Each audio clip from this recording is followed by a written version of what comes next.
처음엔 솔직히 이 사람들이 미친 줄 알았어요. 그 메마른 몽골 땅에서 그것도 맨손으로 숲을 만들겠다는 건지 도무지 이해가 안 됐죠. 누가 봐도 실패할 계획이었습니다. 현지인조차 고개를 저었던 시도였죠. 황사와 강풍뿐인 땅에서 나무를 키우겠다고 나선 사람들 말입니다. 지금까지 수십 년간 수많은 나라들이 시도했지만 모두 실패했던 일이었거든요. 러시아도 안 됐고 중국도 포기했고 유럽의 환경단체들도 손을 들었던 그 불가능한 일을 한국이 해내겠다고 했을 때 저는 정말 황당했어요. 하지만 지금은 그 누구도 그렇게 말하지 않습니다. 하늘이 달라졌고 황사가 멈췄고 그 땅 위에 초록 희망이 자라나고 있습니다. 100년을 걸려도 못할 일을 한국은 40년 만에 해냈고 그 기적을 우리 몽골에까지 가져다 주었어요. 이제부터 그 미쳤던 사람들의 실화가 시작됩니다. 잠깐 영상 시작 전 구독과 좋아요로 대한민국을 응원해주세요. 댓글로 몽골에 가본 분들이 있다면 의견 나눠주세요. 안녕하세요. 저는 몽골 북부 울란바토르에서 북쪽으로 300km 떨어진 작은 마을에서 산림보호 활동을 하고 있는 삼보랄입니다. 제가 오늘 이렇게 여러분께 이야기를 들려드리는 이유는 단 하나예요. 한국이라는 나라가 제 인생을 완전히 바꿔놓았기 때문입니다. 저희 가족은 대대로 이 땅에서 살아왔어요. 할아버지도 아버지도 모두 산과 숲을 지키는 일을 해오셨죠. 어릴 적 할아버지께서 자주 들려주셨던 이야기가 있습니다. 예전에는 우리 마을 주변이 온통 푸른 숲으로 덮여 있었다는 얘기였어요. 하지만 제가 태어나서 자란 풍경은 전혀 달랐습니다. 메마른 땅과 황량한 벌판만이 끝없이 펼쳐져 있었거든요. 매년 봄이면 우리를 괴롭히는 불청객이 찾아왔어요. 바로 황사와 강풍이었습니다. 하늘이 노랗게 변하고 숨쉬기조차 힘든 날들이 한 달 넘게 계속되곤 했죠. 아이들은 기침을 멈추지 못했고 노인분들은 집 밖으로 나오지도 못하셨어요. 제대로 자라지 않았고 가축들도 여위어 갔습니다. 이런 상황이 해마다 반복되면서 마을 사람들은 하나둘씩 도시로 떠나기 시작했어요. 저는 이런 현실을 바꿔보고 싶었습니다. 그래서 울란바토르 국립대학교에서 산림학을 공부하게 됐어요. 대학에서는 세계 각국의 산림보건 사례들을 배웠습니다. 아프리카의 사하라 사막 녹화 프로젝트, 유럽의 산림 재생 정책, 러시아의 시베리아 조림 사업 등 다양한 시도들을 연구했죠. 하지만 어떤 사례도 우리 몽골의 상황에 딱 맞는 해답은 제시해주지 못했어요. 특히 절망적이었던 건 몽골 정부의 여러 시도들이 번번이 실패로 돌아갔다는 점이었습니다. 중국에서 도입한 빠른 조림 기술은 우리 기후에 맞지 않았어요. 러시아식 대규모 조림은 예산 부족으로 중단됐고요. 유럽의 환경단체들이 지원한 프로젝트도 몇 년 지나지 않아 흐지부지 됐습니다. 심어놓은 나무들은 겨울을 넘기지 못하고 말라 죽었고 사막화는 더욱 빨라지기만 했어요. 그러던 중 대학원 과정에서 충격적인 자료를 접하게 됐습니다. 몽골과 비슷한 기후 조건을 가진 나라들의 조림 실패 사례들이었어요. 아프가니스탄, 카자흐스탄, 키르기스스탄 등 중앙아시아. 여러 나라들이 수십 년간 엄청난 돈을 투자했지만 모두 실패했다는 내용이었죠. 심지어 선진국들의 기술 지원을 받고도 성공하지 못했다는 사실을 알게 되면서 저는 점점 회의적이 됐습니다. 졸업 논문을 쓰면서 저는 이런 결론에 도달했어요. 우리와 같은 건조한 기후에서는 산림 복원이 사실상 불가능하다는 것이었습니다. 기술의 문제가 아니라 자연 조건 자체가 나무가 자라기에 적합하지 않다고 생각했거든요. 그때 저는 정말 체념했어요. 할아버지가 그리워하시던 푸른 숲은 영원히 돌아올 수 없다고 믿었습니다. 대학을 졸업한 후 저는 몽골 환경부 산하연구소에서 일하게 됐어요. 하지만 매일 하는 일이라고는 실패한 조림 지역을 조사하고 보고서를 쓰는 것뿐이었습니다. 희망이 보이지 않는 현실만 확인하는 일의 연속이었죠. 동료들도 저와 마찬가지로 체념한 상태였어요. 모두들 이건 불가능한 일이라고 생각하고 있었습니다. 그런 제게 인생을 바꿀 기회가 찾아온 건 작년 가을이었어요. 울란바토르에서 열린 국제환경포럼에 참석하게 된 거였습니다. 아시아 태평양 지역의 환경 전문가들이 모여서 사막화 방지 방안을 논의하는 자리였어요. 저는 단순히 업무차 참석한 거였는데 그곳에서 제 인생을 완전히 뒤바꿀 발표를 듣게 됐습니다. 발표자는 한국에서 온 산림청 관계자였어요. 제목은 한국의 산림녹화 성공 모델과 국제 협력 방안이었습니다. 처음에는 그냥 형식적인 발표려니 했죠. 한국이라는 작은 나라가 무슨 대단한 사례를 가지고 있겠어요. 그런데 발표 내용을 듣는 순간 저는 깜짝 놀랐습니다. 한국이 50년 전만 해도 산의 절반이 민둥산이었다는 얘기였거든요. 더욱 놀라운 건 그 다음이었어요. 한국이 40년 만에 전국토의 63%를 숲으로 만들었다는 내용이었습니다. 게다가 그 과정에서 개발한 기술을 전 세계 여러 나라에 전수하고 있다고 했어요. 특히 몽골과 비슷한 환경인 중국, 내몽골 지역에서도 성공 사례가 있다는 얘기를 들었을 때는 정말 믿기지 않았습니다. 하지만 제 마음 한편으로는 여전히 의심이 남아 있었어요. 한국은 우리보다 경제적으로 훨씬 발달한 나라잖아요. 돈만 많이 쓰면 뭐든 할 수 있을 거라고 생각했거든요. 그래서 발표가 끝난 후 질문 시간에 저는 이렇게 물어봤어요. 한국의 성공은 막대한 자본 투입 덕분이 아니냐고요. 그런데 발표자의 대답은 예상과 완전히 달랐습니다. 한국의 산림녹화는 돈보다는 기술과 철학이 핵심이었다는 설명이었어요. 특히 현지 환경에 맞는 수종 개발과 지속 가능한 관리 시스템이 성공의 열쇠였다고 했습니다. 그리고 무엇보다 놀라웠던 건 한국이 개발한 기술을 다른 나라에 무상으로 제공하고 있다는 사실이었어요. 이윤을 추구하는 것이 아니라 진정으로 지구 환경을 생각하는 마음에서 나온 일이라고 했습니다. 그날 밤 저는 잠을 이룰 수 없었어요. 정말로 한국의 기술이 우리 몽골에도 적용될 수 있을까요? 지금까지 모든 시도가 실패했는데 한국만은 다를 수 있을까요? 머릿속에서 수많은 생각들이 맴돌았습니다. 혹시나 하는 마음에 인터넷으로 한국의 산림녹화에 대해 더 자세히 찾아봤어요. 그런데 정말 놀라운 자료들이 나왔습니다. 한국의 산림녹화 전후 사진들을 보는 순간 저는 정말 충격을 받았습니다. 1960년대 한국의 모습은 우리 몽골과 거의 똑같았거든요. 민둥산들이 끝없이 이어져 있고 나무라고는 찾아볼 수 없는 황량한 풍경이었어요. 그런데 현재의 모습은 완전히 달랐습니다. 온 산이 푸른 숲으로 덮여 있었고 도시와 시골 할 것 없이 어디든 초록빛이 가득했어요. 더욱 놀라웠던 건 한국이 개발한 특별한 나무 품종에 대한 정보였습니다. 현신규 박사라는 분이 개발한 사시나무 품종이 전 세계 여러 나라에서 성공적으로 자라고 있다는 내용이었어요. 이 나무는 녹병에 강하고 척박한 땅에서도 스스로 살아남는 능력을 갖췄다고 했습니다. 심지어 우리 몽골과 비슷한 환경인 내몽골에서도 잘 자라고 있다는 사례가 있었죠. 그 자료를 보면서 저는 가슴이 뛰기 시작했어요. 혹시 정말로 우리 마을에도 희망이 있는 건 아닐까요? 하지만 동시에 의심도 들었습니다. 지금까지 수많은 전문가들과 국제기구들이 우리를 도와주겠다고 했지만 모두 실패로 끝났거든요. 한국만이 다를 이유가 있을까요? 다음 날 아침 저는 포럼에서 만난 대학 동기 바트 바야르에게 연락했어요.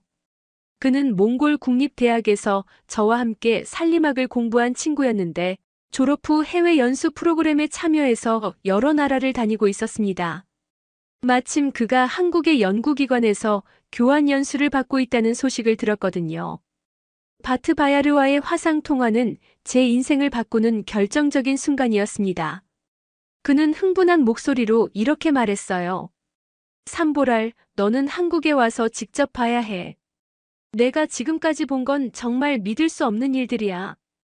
내가 아는 산림보건은 다 틀렸다고 할 수 있을 정도야. 그의 설명을 듣고 있으니 더욱 궁금해졌습니다. 바트 바야르는 평소 신중한 성격이라 쉽게 흥분하지 않는 친구였거든요. 그런 그가 이렇게 확신에 찬 목소리로 말한다는 건 정말 뭔가 특별한 게 있다는 뜻이었어요. 그는 계속해서 한국 연구진들의 접근 방식이 기존의 어떤 방법과도 다르다고 강조했습니다. 특히 인상적이었던 건 한국 연구진들이 단순히 나무를 심는 것이 아니라 그 지역의 생태계 전체를 고려한다는 점이었어요. 토양 개선부터 시작해서 미기후 조성, 그리고 지역 주민들과의 협력까지 모든 것을 종합적으로 접근한다는 거였습니다. 이런 방식은 제가 대학에서 배운 어떤 이론보다도 체계적이고 실용적으로 들렸어요. 바트 바야르는 제게 강력하게 권했습니다. 한국에 와서 직접 보고 배우라고요. 그리고 몽골 정부 차원에서도 이미 한국과 협력을 검토하고 있다는 정보를 알려줬어요. 하지만 저는 여전히 반신반의했습니다. 정말로 한국의 기술이 우리에게 도움이 될 수 있을까요? 아니면 또 다른 실망만 안겨줄까요? 하지만 마음 한편으로는 이번이 마지막 기회일 수도 있다는 생각이 들었어요. 지금까지 모든 시도가 실패했지만 그렇다고 해서 영원히 포기할 수는 없었거든요.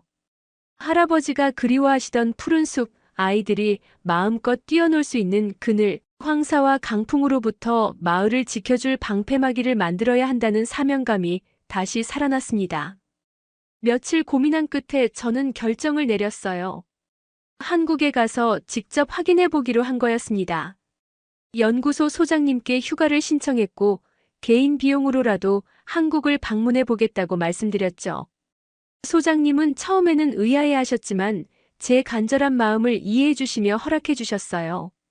항공료를 마련하기 위해 저는 몇 달 동안 아껴둔 돈을 모두 꺼냈습니다. 그리고 바트바야르를 통해 한국산림과학원의 방문 일정을 조율했어요. 다행히 한국 측에서도 몽골의 산림 전문가가 방문한다는 소식에 흔쾌히 환영한다고 답해왔습니다.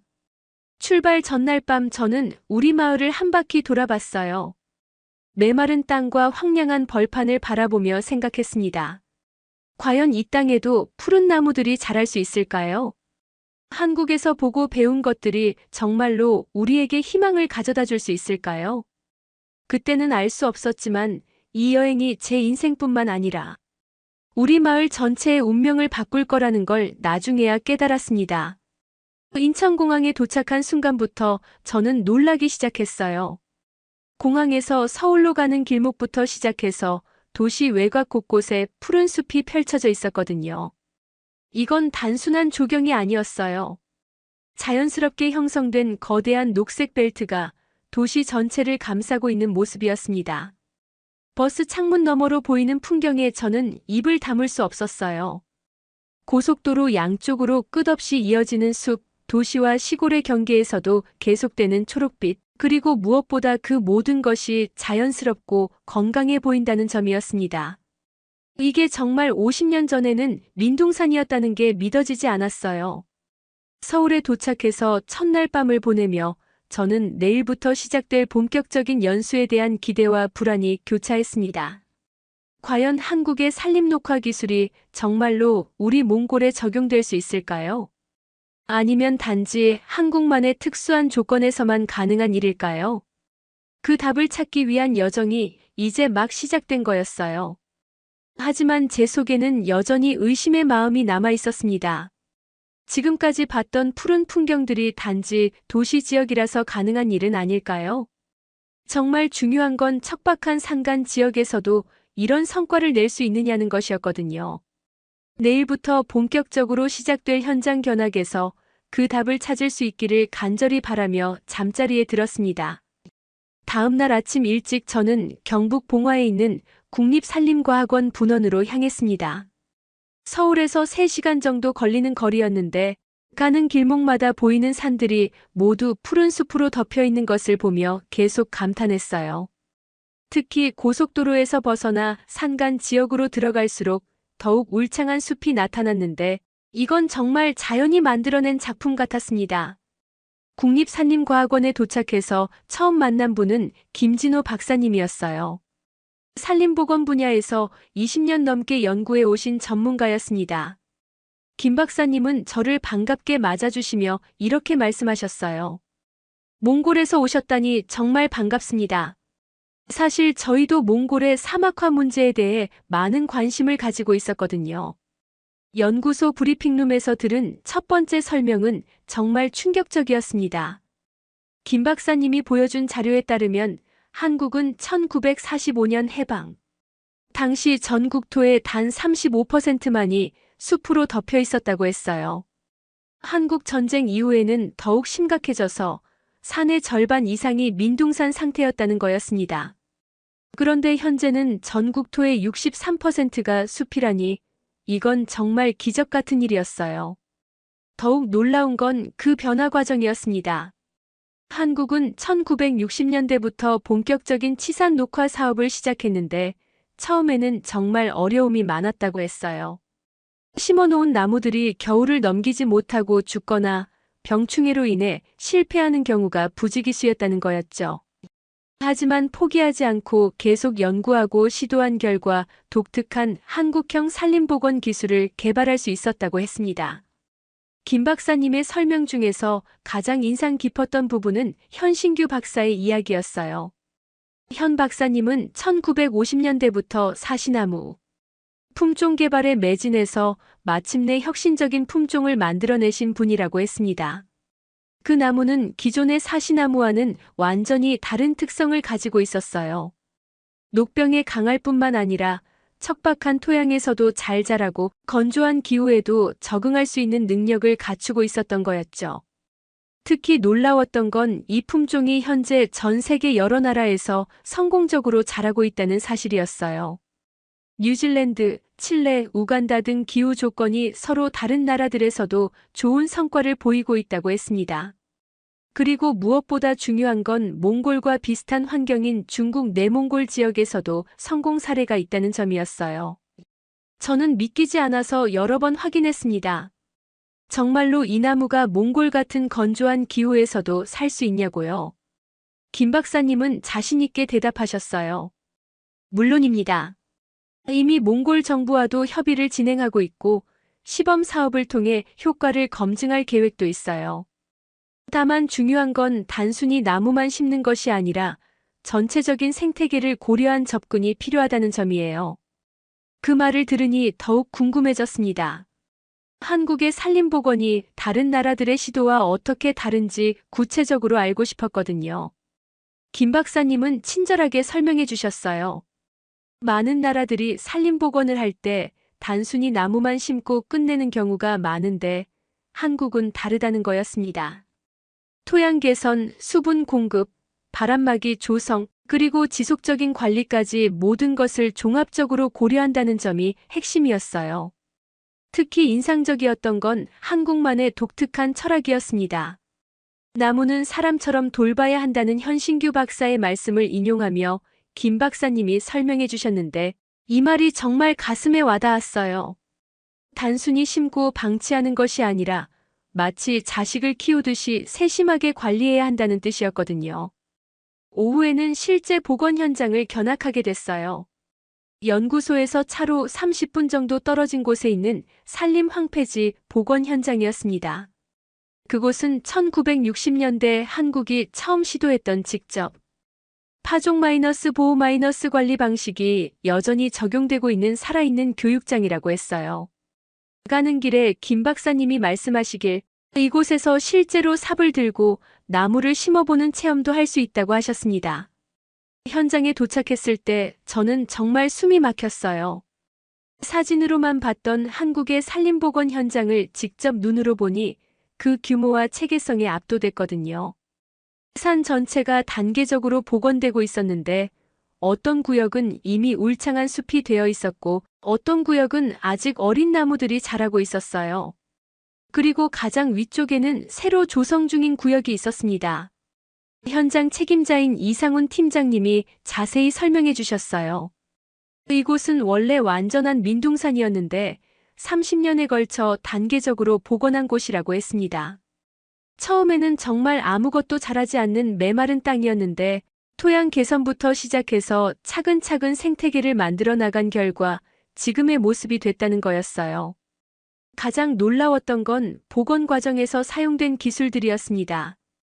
단순히 나무만 심는 것이 아니라 먼저 토양의 산성도를 중성화하고 배수 시설을 만들고 바람막이를 설치한 다음에 나무를 심는다는 거였어요. 그리고 심은 후에도 몇 년간 지속적으로 관리하면서 나무가 자리를 잡을 때까지 보호한다고 했습니다. 이상훈 팀장님은 저에게 직접 삽을 들고 묘목을 심어보라고 하셨어요. 현신규 박사님이 개발한 그 특별한 사시나무 품종이었습니다. 작은 묘목이었지만 뿌리가 튼튼하고 잎사귀가 건강해 보였어요. 땅에 구멍을 파고 조심스럽게 묘목을 넣으면서 저는 이상한 감정에 휩싸였습니다. 이 작은 나무 한 그루가 정말로 우리 몽골의 메마른 땅에서도 자랄 수 있을까요? 지금까지 수많은 시도가 실패했는데 이번에는 다를 수 있을까요? 그런 의문들이 머릿속을 맴돌았지만 동시에 희미한 희망도 느껴졌어요. 적어도 여기서는 성공했잖아요. 몽골도 불가능하지는 않을 거라는 생각이 들기 시작했습니다. 묘목을 심고 나서 저는 이상훈 팀장님께 질문했습니다.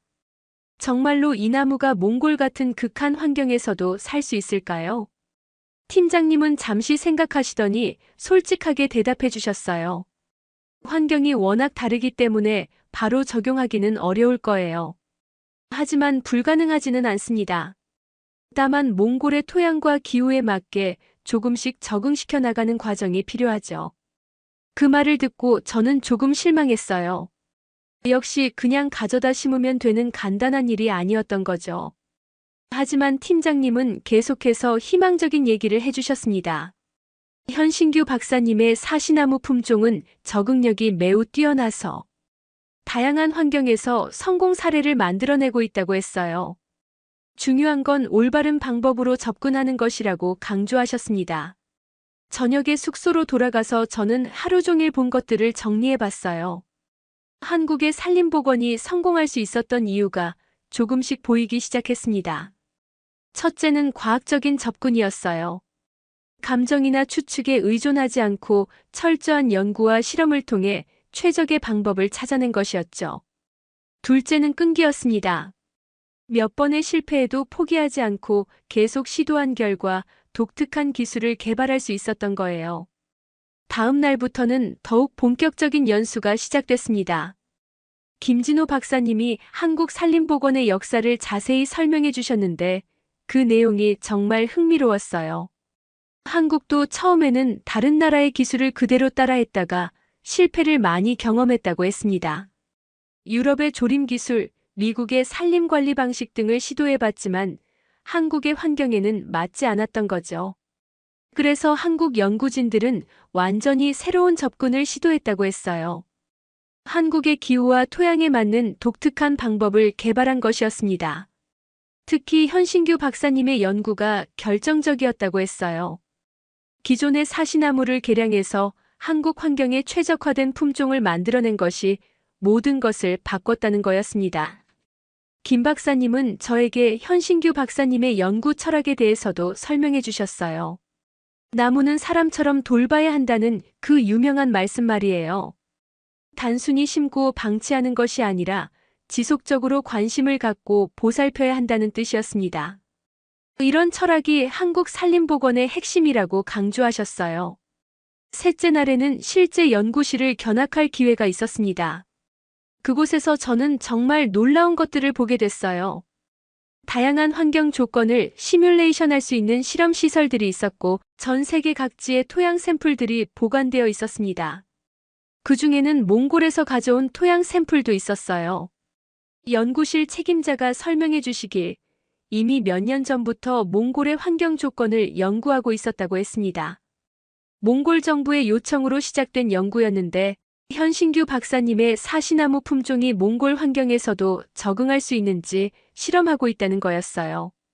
그리고 초기 결과가 상당히 긍정적이라고 말씀해 주셨습니다.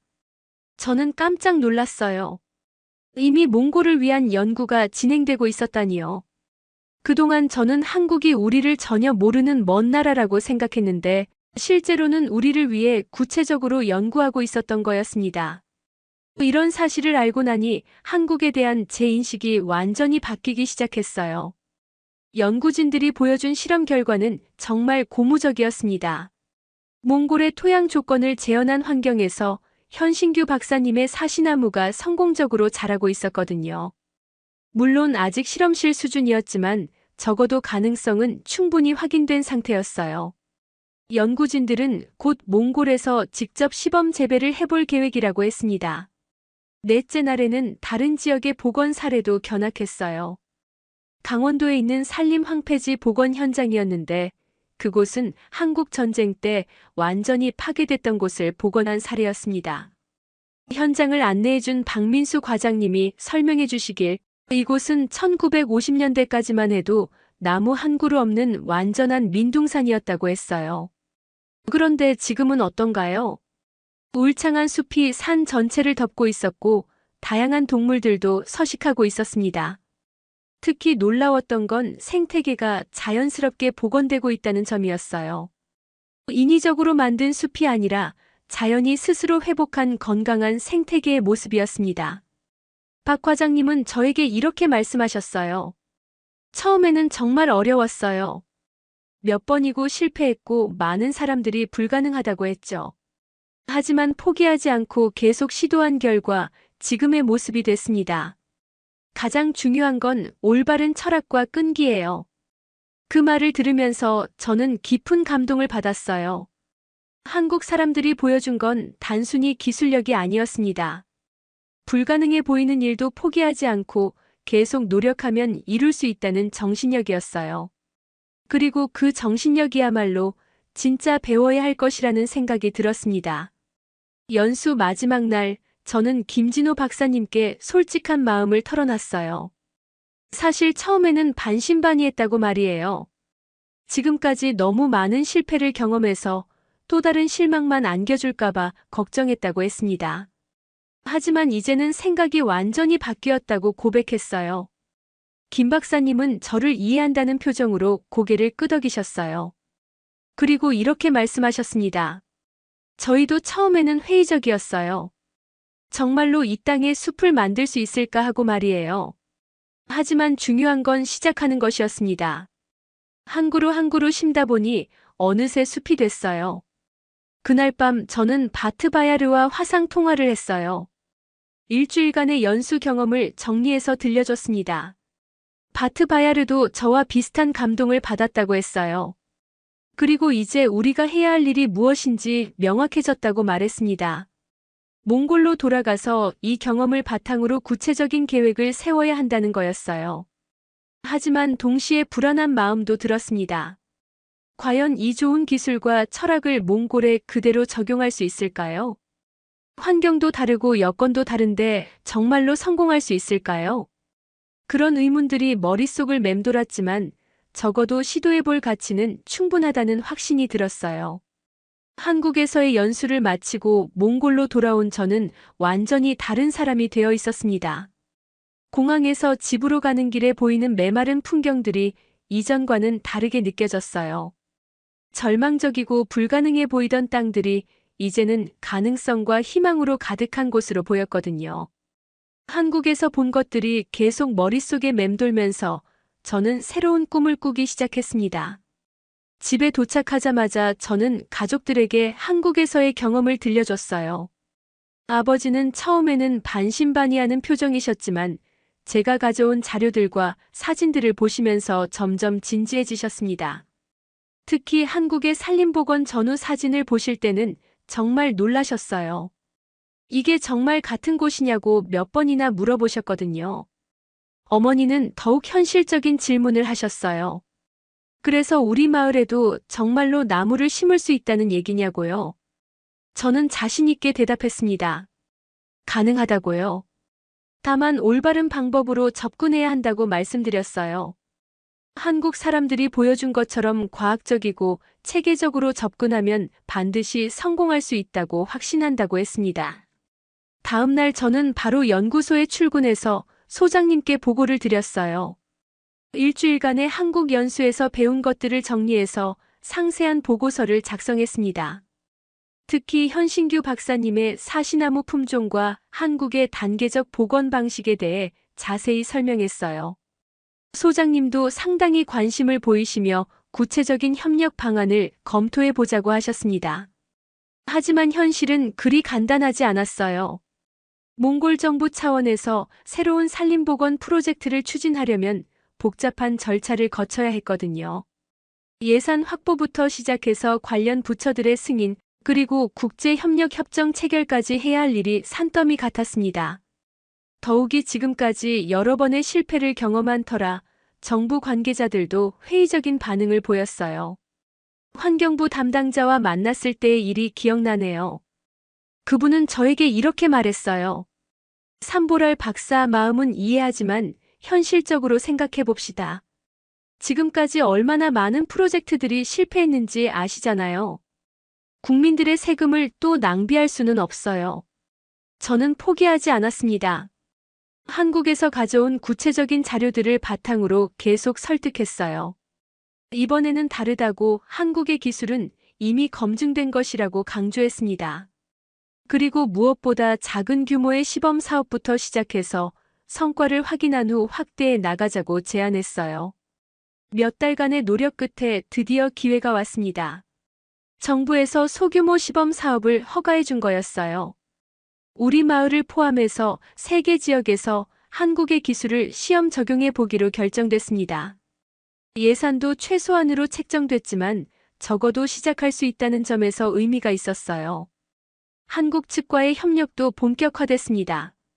김진호 박사님이 직접 몽골을 방문해서 현지 조사를 실시하기로 했어요.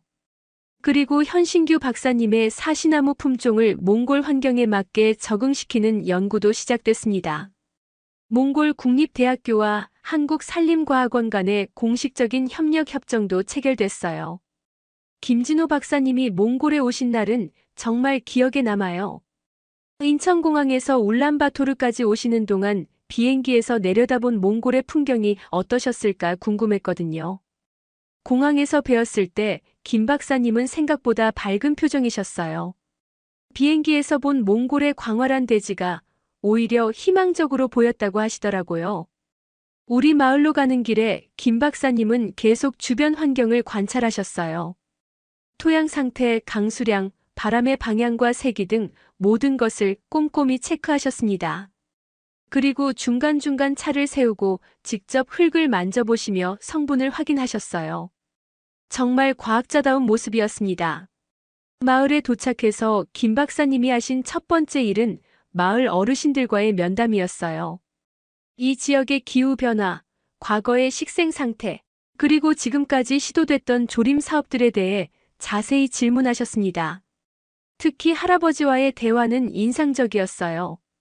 할아버지께서 들려주신 옛날 이야기들을 김 박사님이 정말 진지하게 들으셨거든요.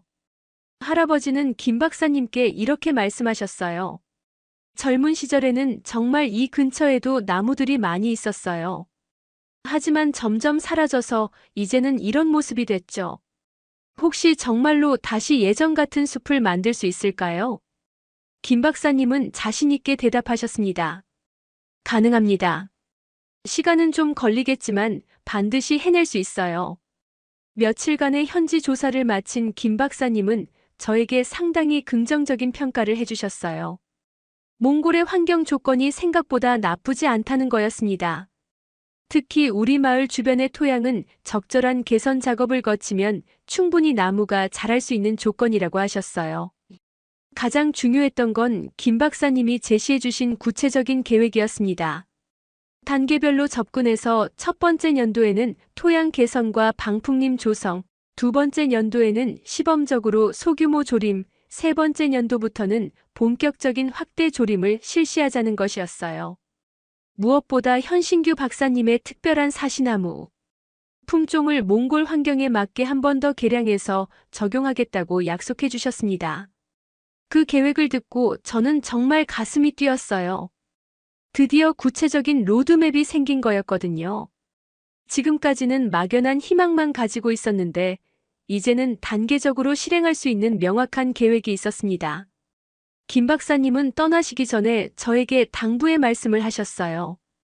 가장 중요한 건 인내심이에요. 나무는 하루아침에 자라지 않거든요. 몇 년간은 눈에 띄는 변화가 없을 수도 있어요. 하지만 포기하지 말고 꾸준히 관리하면 반드시 결과가 나타날 거예요. 현신규 박사님이 하셨던 말씀처럼 나무는 사람처럼 돌봐야 해요. 김 박사님이 한국으로 돌아가신 후 저는 본격적인 준비 작업에 들어갔습니다. 마을 사람들을 설득해서 협조를 구하고 필요한 장비와 자재들을 준비하기 시작했어요. 특히 토양 개선 작업부터 시작해야 했는데 이게 생각보다 복잡한 일이었습니다. 하지만 저는 포기하지 않았어요. 한국에서 배운 것들을 바탕으로 차근차근 준비해 나갔습니다. 그리고 마침내 우리 마을에서도 한국식 산림복원 프로젝트가 시작될 날이 다가오고 있었어요. 그때까지만 해도 이 작은 시작이 얼마나 큰 변화를 가져올지 전혀 상상하지 못했습니다.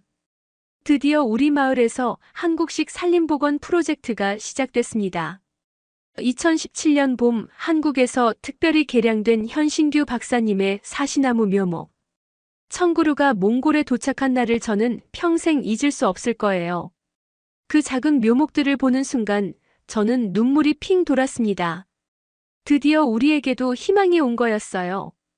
묘목들은 한국에서 몽골의 기후 조건에 맞춰 특별히 훈련받은 것들이었습니다.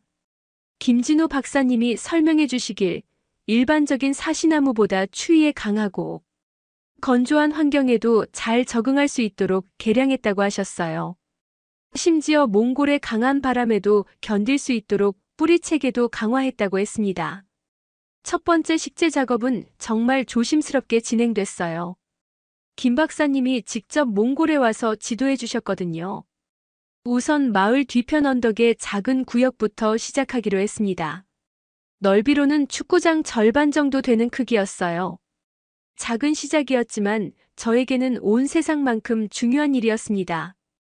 토양 준비부터가 정말 까다로웠어요. 한국에서 배운 대로 우선 토양의 산성도를 측정하고 필요한 영양분을 보충해야 했습니다. 몽골의 토양은 예상했던 것보다 더 메마르고 척박했어요. 유기물 함량도 거의 없었고 배수도 제대로 되지 않는 상태였습니다. 김 박사님은 이런 상황에도 전혀 당황하지 않으셨어요. 오히려 예상 범위 내라고 하시면서 차근차근 개선 방법을 제시해 주셨습니다.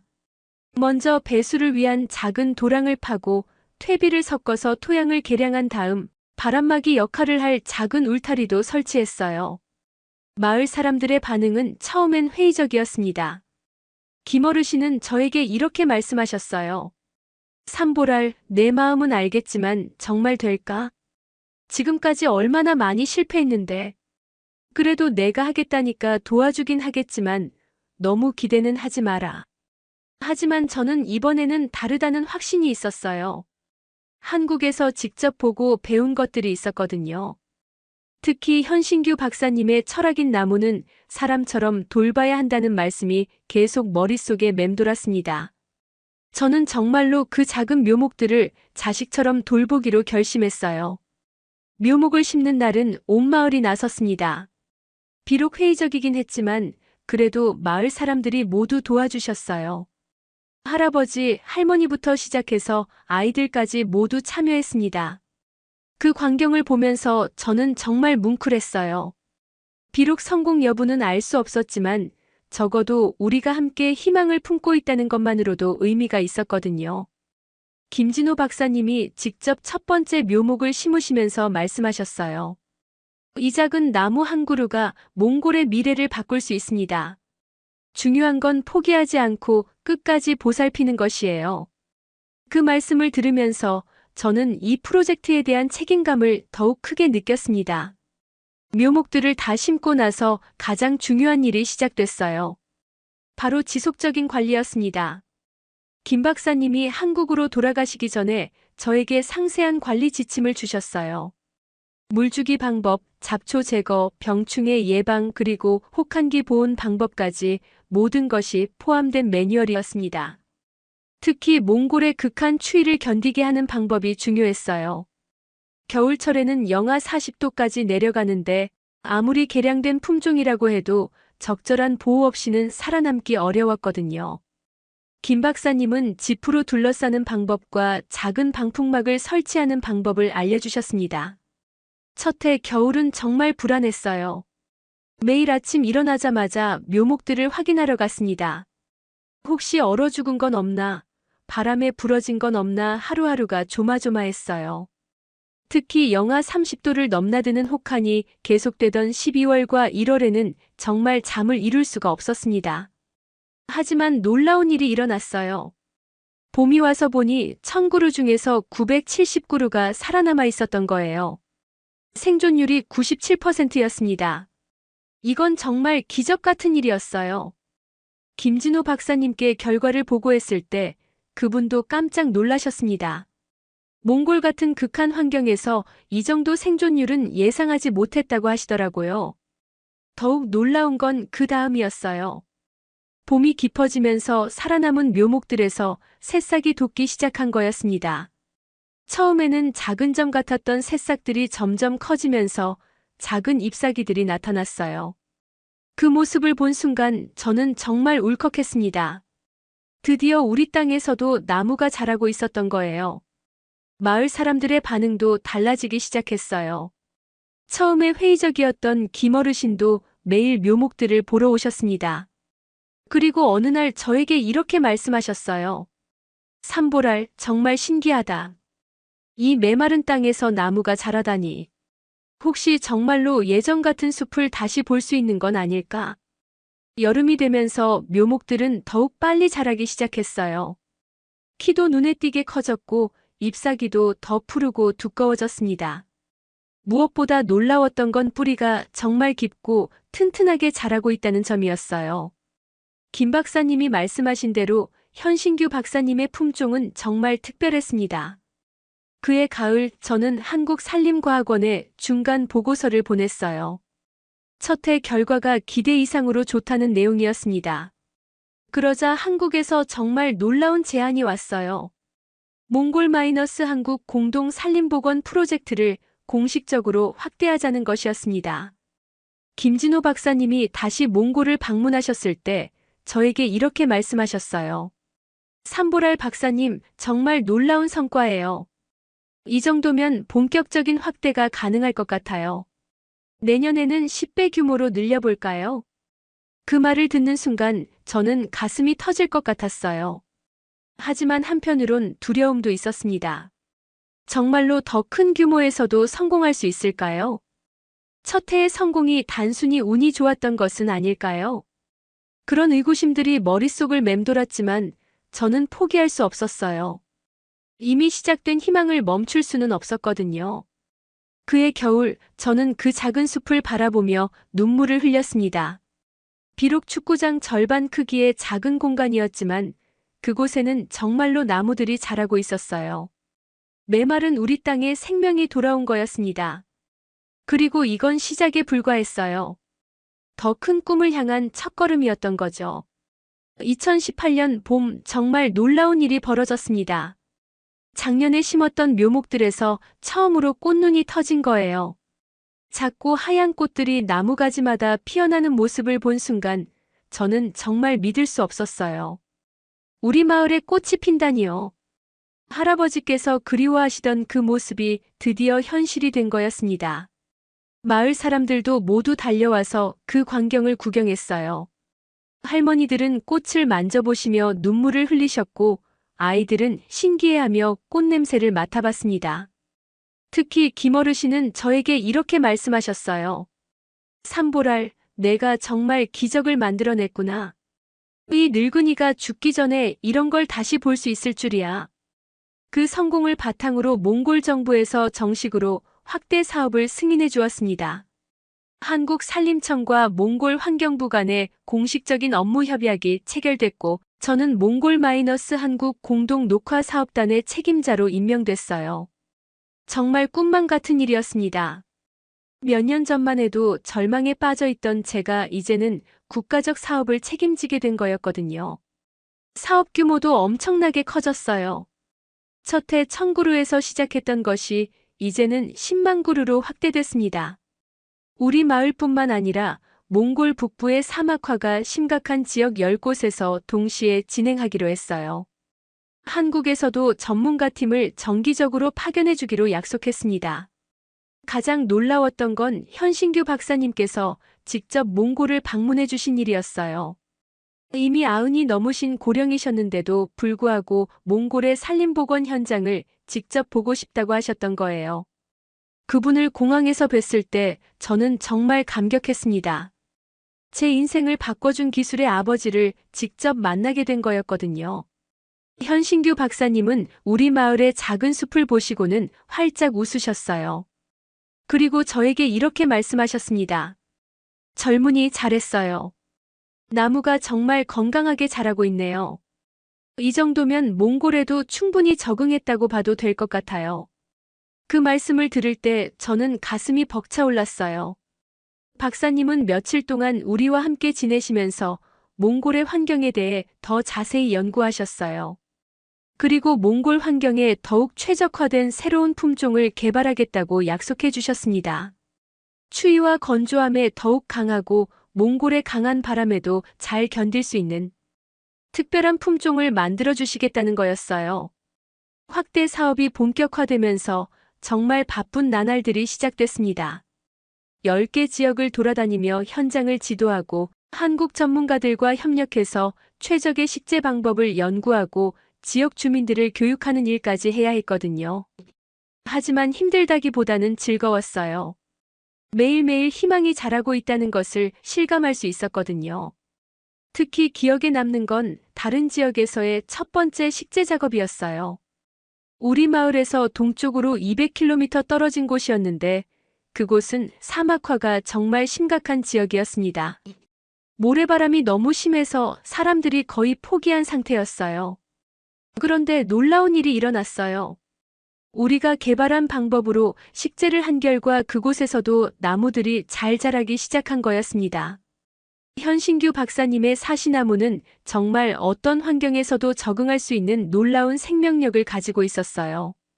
그 지역 주민들이 저에게 고마워하는 모습을 보면서 저는 이 일의 진정한 의미를 깨달았습니다. 단순히 나무를 심는 것이 아니었어요. 사람들에게 희망을 주는 일이었습니다. 절망에 빠져 있던 사람들이 다시 미래를 꿈꿀 수 있게 해주는 일이었어요. 아이들이 고향을 떠나지 않고도 살 수 있는 환경을 만들어주는 일이었습니다. 2019년 가을, 저는 UN 기후변화 총회의 몽골 대표단의 일원으로 참석하게 됐어요.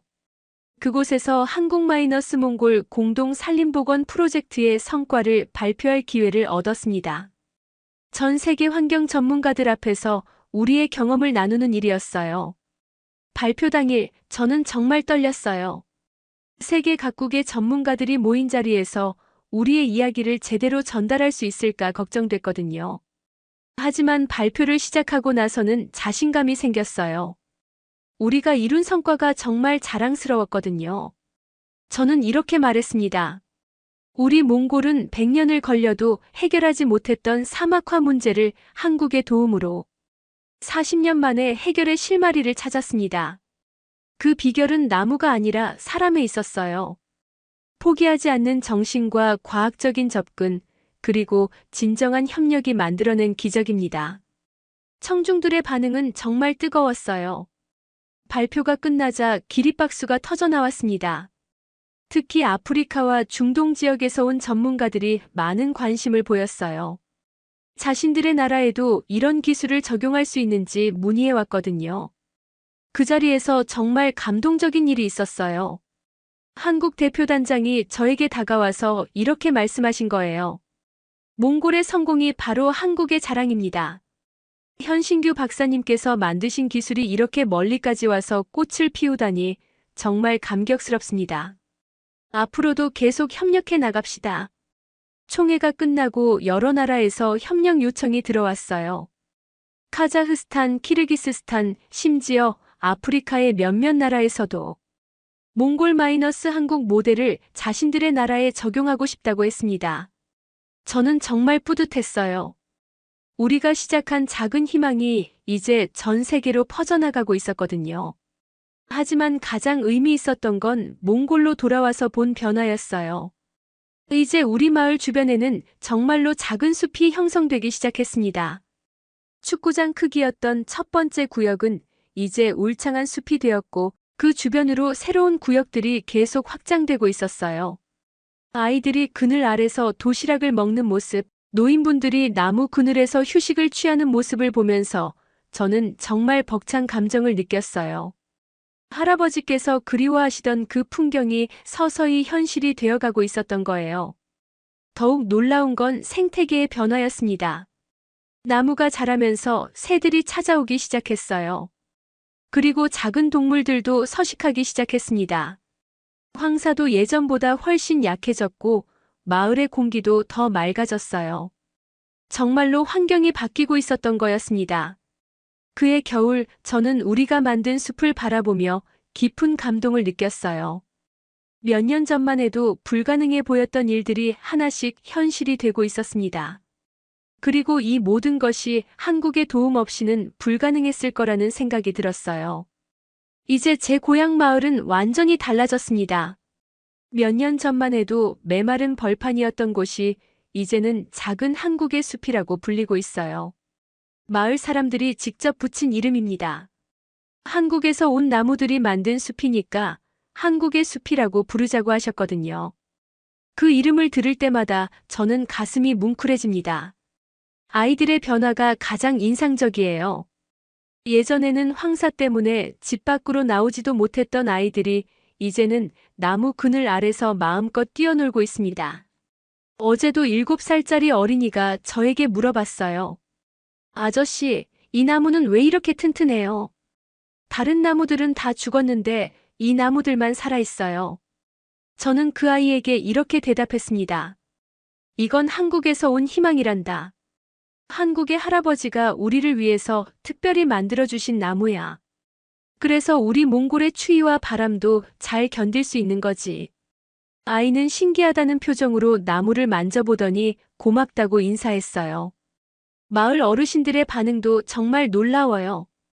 처음에는 회의적이셨던 분들도 이제는 매일 숲을 산책하시며 나무들을 돌봐주고 계세요. 특히 김어르신은 이제 완전히 달라지셨어요. 매일 아침 일찍 일어나서 나무들에게 물을 주시고 잡초도 뽑아주시고 겨울에는 방안 작업도 도와주세요. 어느 날 김어르신이 저에게 이런 말씀을 하셨어요. 삼보랄, 내가 살면서 이런 기적을 보게 될 줄 몰랐다. 젊었을 때 할아버지로부터 들었던 푸른 숲 이야기가 정말 현실이 되다니. 한국 사람들에게 정말 고맙다는 말을 꼭 전해다오. 이제 우리 마을에는 관광객들도 찾아와요. 몽골의 다른 지역에서 사막화로 고생하는 사람들이 희망을 보기 위해서 오는 거예요. 그분들은 우리 숲을 보고 정말 놀라세요. 어떻게 이런 메마른 땅에서 이렇게 울창한 숲을 만들 수 있었냐고 물어보죠. 저는 그럴 때마다 한국의 이야기를 들려드려요. 현신규 박사님의 사시나무 이야기, 김진호 박사님과 연구진들의 헌신적인 도움, 그리고 무엇보다 포기하지 않는 정신의 중요성에 대해서요.